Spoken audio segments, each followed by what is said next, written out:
Alam niyo yung greatest compliment guys kapag freelancer ka. Kapag napagkakamalan ng tao na unemployed ka, it means that your freelancing career is working. Subukan ko yan, sino nakarelate?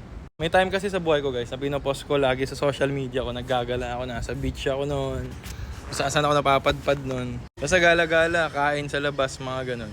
Tapos nagtataka yung mga mga homies ko kung kailan daw ako magkakatrabaho, saan ko inukuha yung pera ko. Hindi nila alam na sa freelancing ako noon. Hindi naman nila mag-gets yun kapag nasa probinsya, hindi nila gets yung freelancing. Kasi sabi ko, BPO ako, call center. Kasi hindi man nila alam that time yun, especially nung pandemic. So kapag dumating ka sa point na ganun, it means na solid yung ginagawa mo. Tapos may mga time pa nun guys, nagiinuman kami. Tapos dala-dala ko lang yung laptop ko. Tatrabaho ko, nagsasend ako ng emails.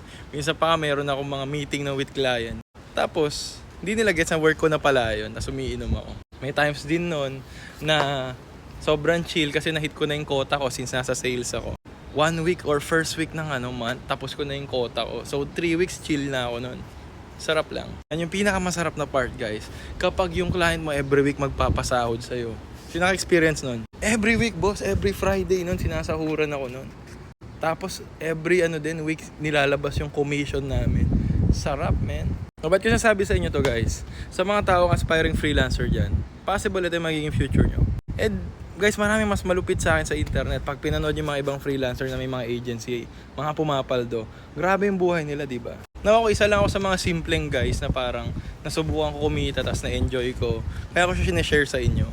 Kaya if you're someone na gusto mong itry freelancing ng sawang-sawa ka na manood kung kani-kanino, hindi mo alam kung paano mag-uumpisa. Meron akong free community guys that teaches yon. Link in my bio or just search jointheparliament.com. Yun guys, specifically sales. Now, bakit remote sales yung tinuturo ko? Una, kasi yun lang din yung alam ko sa freelancing at yun ako expert. Second naman guys, kasi kapag marunong ka sa sales sa freelancing, hindi ka maubusan ng client kasi alam mo yan. Hindi ka nagre-rely sa mga platform, sa Upwork, sa online jobs. LinkedIn alone guys makakuha client nang hindi ka nag-a-apply, nagme-message ka lang sa mga prospective leads mo. So tinuturo ko lahat yun guys. From wala kang alam, whether if you're unemployed, whether if you're employed, corporate person, whether if you're retired or minor or student, whatsoever, welcome ka doon sa community as long as pina-follow mo yung rules. And also guys, tinuturo ko lahat from wala kang alam sa freelancing, tuturo ko sa iyo yung fundamentals ng sales, fundamentals ng remote sales, ano yung remote sales skills, at paano maland may first client. Saan ka nakakita ng ganong community guys? At mentor na alagaan kayo ng ganon. Yung hindi ka bubullshitin. Saan makakita ng ganon? So if ikaw yun, na-sold na kita, it just means na I know what I'm doing. Kita-kits. Okay, link in my bio or just search jointheparliament.com. Grabe yung aura ng glasses ko. Diba?